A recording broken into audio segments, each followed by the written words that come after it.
저는 김정우입니다. 문화재청 국립문화재연구소에서 근무하고 있죠. 고고학자라고 하면 영화에 나오는 인디아나 존스 같은 걸 떠올리는 분들도 계실 텐데 실제로는 흙과 먼지에 파묻혀 미세한 단서 하나에 매달리는 게 저희 일상이죠. 그날도 평소처럼 연구소 자료실에 들어갔다가 한 권의 보고서를 손에 들게 됐습니다. 2002년 미국에서 고려 금속 활자 추정본 발견. 단지 그 한 줄이었습니다. 그런데 제 눈은 거기서 떨어지지 않았습니다. 심장이 두근거리더군요. 2002년? 왜 난 몰랐지? 그 문장 하나가 제 모든 호기심을 자극했습니다. 그날 이후 저는 매일 밤 관련 자료를 모으고 또 모았죠. 처음엔 단순히 사실 확인 차원이었습니다. 하지만 시간이 갈수록 저는 점점 이 사건에 빠져들게 됐습니다. 그리고 곧 깨달았습니다. 이건 단순한 학술적 관심의 대상이 아니라 우리 역사의 자존심과 직결된 문제라는 걸요. 문제가 된 금속 활자는 뉴욕 메트로폴리탄 미술관에 기증된 10점 남짓한 금속 인쇄 활자 조각들이었습니다. 출처 불명. 기증자는 이건 고려시대 것 같다는 추정만 남겼습니다. 그게 끝이었죠. 그 보고서 이후 수많은 학자들이 이 활자를 조선 초활자 또는 위조품이라 평가절하 했지만 전 달랐습니다. 제 눈엔 분명히 고려라는 이름이 보였습니다. 아니, 느껴졌다고 하는 게 맞겠네요. 문헌상으로만 존재했던 조선 이전 금속 활자의 실물 증거. 그게 실제로 눈앞에 있는지도 모른다는 생각이 머릿속을 떠나지 않았습니다. 내가 이걸 제대로 밝혀내야 한다. 그 순간부터 제 인생은 조금씩 바뀌기 시작했습니다. 누구도 주목하지 않았던 작은 단서 하나가 제게는 우리 민족의 자부심을 되찾는 열쇠로 보였거든요. 저는 각오했습니다. 이 활자의 정체를 반드시 밝혀내겠다고. 그리고 언젠가는 대한민국 땅으로 돌려놓겠다고 말이죠. 자료실 구석에 앉아 활자 사진을 들여다봤을 때 저는 딱 하나만 떠올렸습니다. 이건 그냥 우연일까? 하지만 그런 우연이 반복되면 그건 더 이상 우연이 아니겠죠. 메트로폴리탄 미술관이 공개한 금속 활자 사진엔 어딘가 익숙한 느낌이 있었습니다. 바로 직지와 너무 닮아 있던 겁니다. 직지는 세계에서 가장 오래된 금속 활자 인쇄본이죠. 그런데 이 활자의 자연과 금속 성분이 직지의 것과 놀라울 정도로 유사했습니다. 사진 속 복자 하나를 확대해보며 저는 혼잣말을 중얼거렸습니다. 회계 굵기, 꺾임, 마감 처리까지 거의 똑같잖아. 그날 이후 저는 국립중앙박물관, 고려대 박물관, 청주 고인쇄박물관까지 사사치 뒤졌습니다. 심지어 논문 한 편 찾겠다고 새벽에 시골 도서관으로 차를 몰고 간 적도 있죠. 지쳐 쓰러질 듯한 날도 많았지만 멈출 수가 없었습니다. 왜냐하면 이 활자가 진짜 고려 금속 활자라면 우리 역사 전체를 다시 쓰게 되는 일이니까요. 하지만 자료만으로는 한계가 있었습니다. 실물을 직접 봐야 했죠. 그래서 저는 무작정 미국행 비행기 티켓을 끊었습니다. 당시 메트로폴리탄 미술관에서 아시아 미술 담당 큐레이터였던 제임스 리와 연락을 주고받던 중이었거든요. 그 사람은 첫 만남부터 날카로웠습니다. 왜 이걸 한국에서 이렇게까지 주목하죠?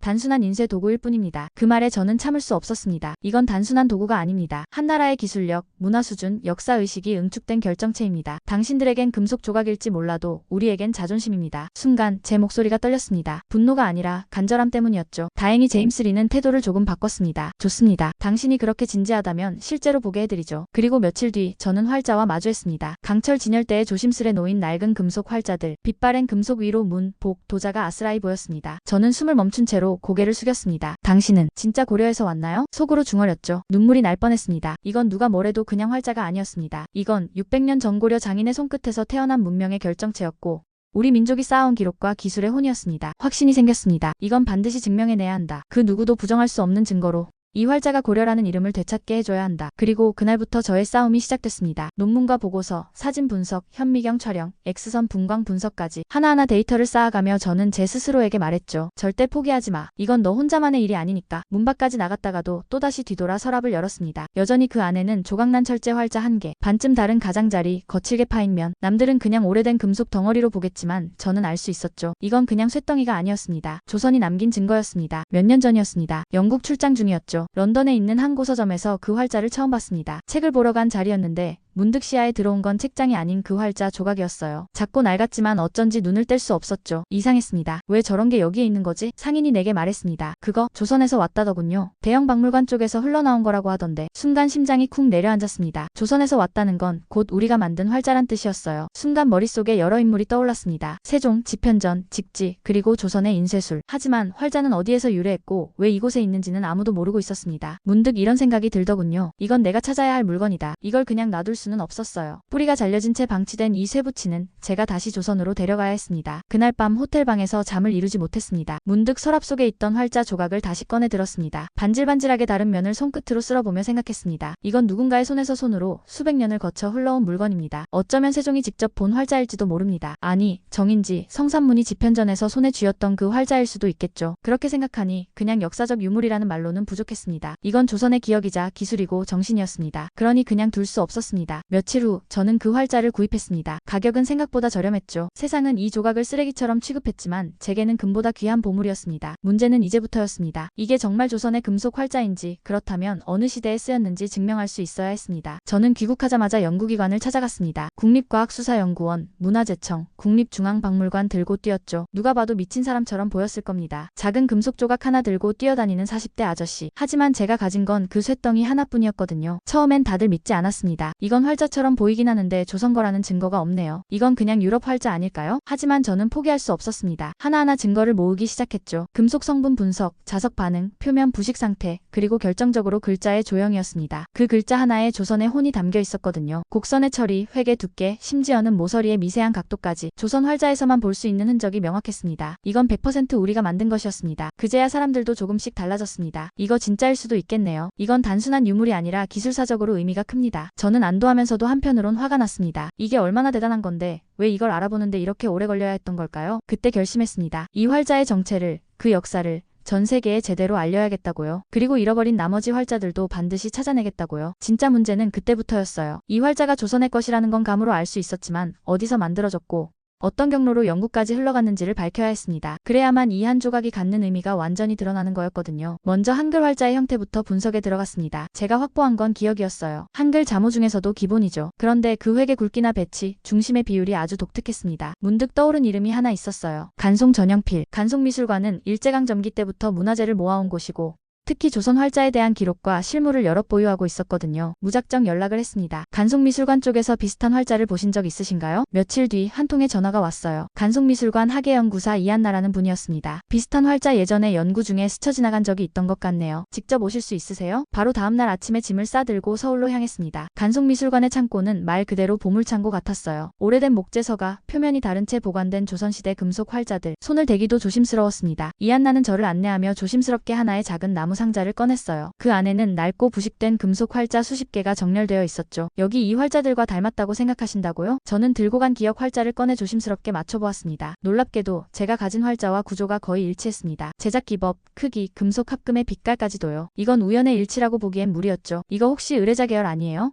이한나가 말했습니다. 의뢰자는 세조 때 만들어진 활자체였죠. 역사 속에서 자취를 감췄지만 몇몇 활자가 남아있고 기록도 일부 존재했어요. 만약 그게 사실이라면 이건 단순한 유물이 아니라 잃어버린 활자체의 복원 단서일 수 있었습니다. 정확한 건 더 분석해봐야겠지만 비슷한 시기라는 건 확실해요. 게다가 그녀는 책상 밑에서 오래된 종이 한 장을 꺼냈습니다. 활자 반출 기록서였습니다. 일본이 조선의 금속 활자를 수집해서 외국에 넘긴 정황이 적힌 사본이었죠. 일본어로 쓰여 있었지만 런던이라는 단어는 분명하게 찍혀 있었어요. 그 순간 머리가 띵해졌습니다. 결국 이 활자는 약탈당한 물건이었던 겁니다. 식민지 시절 조선의 기술이, 조선의 역사 유산이 강제로 끌려간 거였죠. 그리고 100년 가까이 지나 우연히 제 손에 돌아온 거였습니다. 이건 운명이다. 혼잣말처럼 중얼거렸습니다. 우연처럼 흘러온 이 활자 조각이 이제 조선의 기술을 증명하고 또 역사를 바로잡을 수 있는 열쇠가 된 겁니다. 이걸 그냥 지나칠 수는 없었죠. 그날 저녁 저는 연구실 근처 찻집에서 이한나와 이야기를 나누었습니다. 연구원다운 말투와는 달리 그녀는 꽤 감성적인 사람이었습니다. 정호씨, 이거 그냥 논문 하나 쓰고 끝내기엔 너무 커요. 잘못 다뤘다간 조용히 묻힐 수도 있어요. 정부, 박물관, 해외 기관들 다 얽혀 있어요. 그래서 더 해야죠. 묻히지 않게 만들면 되잖아요. 역사 앞에서 조용히 있을 순 없어요. 그녀는 말없이 저를 바라보다 웃었습니다. 그러니까 당신이 이걸 손에 넣은 거군요. 그리고는 활자 반출 기록을 더 조사해보자고 제안했어요.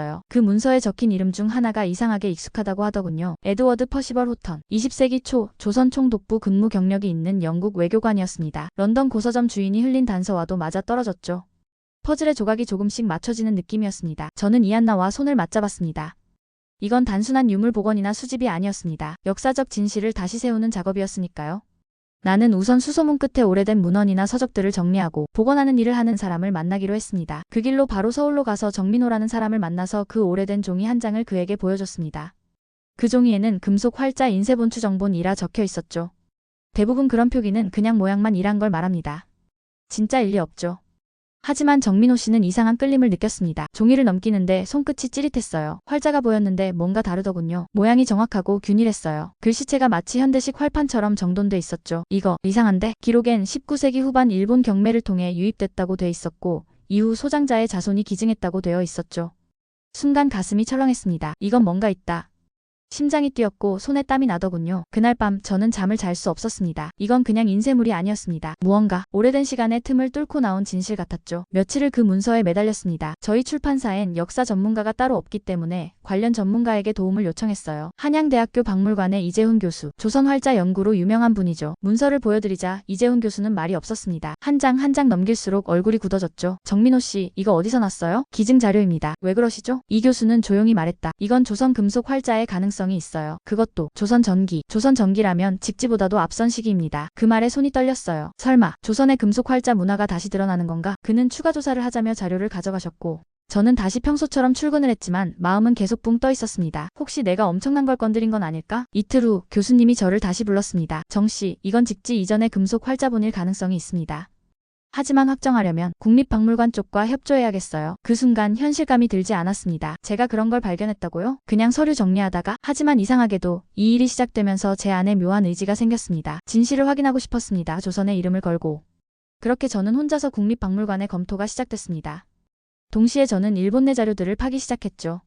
왜냐면 처음 이 인쇄본이 일본에서 넘어왔다는 게 너무 걸렸거든요. 마침 일본 교류처에 아는 분이 있어서 도움을 청했고 몇 주 뒤 자료 일부가 도착했어요. 그 문서엔 익숙한 이름이 있었습니다. 다나카 겐지, 일제강점기 조선의 문화재를 수집하고 약탈했던 대표 인물 중 하나였죠. 그가 이 활자본을 가져간 기록이 있었습니다. 가슴이 터질 것 같았습니다. 진짜였습니다. 이건 누가 꾸민 게 아니라 조선의 금속 활자였고 일본으로 약탈된 것이었어요. 한숨도 잘 수 없었습니다. 눈을 감으면 무거운 인쇄기가 쾅 소리를 내며 찍어내던 조선의 인쇄소가 떠올랐어요. 그 속에서 일하던 사람들의 손, 땀, 숨결. 그걸 되찾아야 한다는 생각이 머리를 떠나지 않았습니다. 이건 이제 제 일이 아니라 나라의 일이었습니다. 하지만 모든 사람이 이 발견을 반가워한 건 아니었어요. 박물관 내부의 일부 인사들, 출판사 내부, 문화재청의 일부 실무진까지 확실하지도 않은 자료로 너무 앞서가는 거 아닙니까? 이런 식이면 사기극에 휘말릴 수도 있어요. 그 말들이 저를 흔들었죠. 하지만 포기할 수 없었습니다. 저는 사람들을 만나기 시작했습니다. 문화재 반환 운동을 했던 단체들, 민간고서 수집가들, 그리고 언론인 이지영 기자. 그녀는 말했죠. 정민호 씨, 이건 그냥 유물 반환이 아니라 한국 인쇄문화의 근간을 되찾는 일이에요. 그 말이 큰 힘이 됐습니다. 모두가 비웃더라도 누군가는 끝까지 믿어야 하잖아요. 그게 나라를 위해 사는 거라고 생각했어요. 박물관과 국내외 전문가들이 자료를 본격적으로 분석하기 시작했습니다. 탄소연대 측정, 금속 조성 검사, 인쇄 잉크의 성분 분석까지. 결과는 놀라웠습니다. 잉크 성분은 조선 전기 문서와 유사했고 금속은 당시 사용된 구리 합금 성분과 정확히 일치했죠. 정민호 씨, 이건 거의 확실합니다. 세계적으로도 의미 있는 발견이에요. 교수님이 웃으며 말했지만 저는 웃을 수 없었습니다. 눈물이 날 것 같았거든요. 이 활자 속에 들어간 이름 없는 장인들의 살, 그들의 손길이 수백 년을 돌아서 지금 제 눈앞에 와 있었습니다. 그런데 거기서 멈출 수는 없었습니다. 진짜는 지금 일본에 있었으니까요. 2024년 9월 저는 도쿄로 향했습니다. 도쿄 국립박물관의 자료를 보기 위해서였죠. 그곳 서고 한편 숨겨지듯 놓인 서류 뭉치를 찾을 수 있었습니다. 다나카 겐지의 개인 기증 자료였습니다. 거기엔 그가 조선에서 가져간 문화재 목록이 있었고 거기엔 활자본의 이름도 있었습니다. 혼간지 활자본 1403년 제작 추정. 조선 2조 시대. 제 손이 덜덜 떨렸습니다. 이걸 본 순간 확신했습니다. 직지가 세계 최초라며 조선 활자는 존재감이 없다는 그들의 주장을 우리가 깨야 한다고요. 한국으로 돌아오는 비행기에서 저는 마음을 다잡았습니다. 이제는 가져와야 했습니다. 돌아온 후 자료를 바탕으로 공식 반환 요청서를 작성했습니다. 외교부, 문화재청, 민간단체 모두 힘을 모았고 저는 자료와 진술을 정리하는 역할을 맡았죠. 하지만 일본은 침묵했습니다. 공식 대응 없이 시간을 끌었고 언론 플레이도 시작됐습니다. 진이 논란 한국 측 자료 과장됐나? 정민호 씨의 주장은 과학적 근거가 부족. 숨이 턱 막혔습니다. 하지만 저는 물러서지 않았습니다. 기자회견장에 섰습니다. 이건 저 정민호의 개인적인 욕심이 아닙니다. 조선의 기록 문화, 그리고 잃어버린 이름들을 위한 일입니다. 그날 수많은 국민들이 지지해주셨고 청와대 청원까지 올라갔습니다. 조용하던 바람이 점점 거세졌습니다. 2025년 봄, 드디어 일본 정부가 반환을 결정했습니다. 서류 하나에 짧은 서명 하나였지만 그 안엔 600년이 담겨 있었습니다. 금속 활자본이 한국 땅에 다시 들어오는 날 저는 활자 앞에 무릎을 꿇었습니다. 돌아왔네요. 늦지 않아서 다행입니다. 지금은 국립중앙박물관에 전시되어 있죠. 수많은 사람들이 그 활자 앞에 멈춰서서 조용히 바라봅니다. 저는 이제 말합니다. 우리는 세계에서 가장 먼저 금속 활자를 만든 나라입니다. 그 손으로 찍은 글씨가 지금 여기에 있습니다. 그리고 그 사실을 세상에 다시 알린 건 특별한 사람이 아니라 평범한 저 같은 사람이었다는 걸요.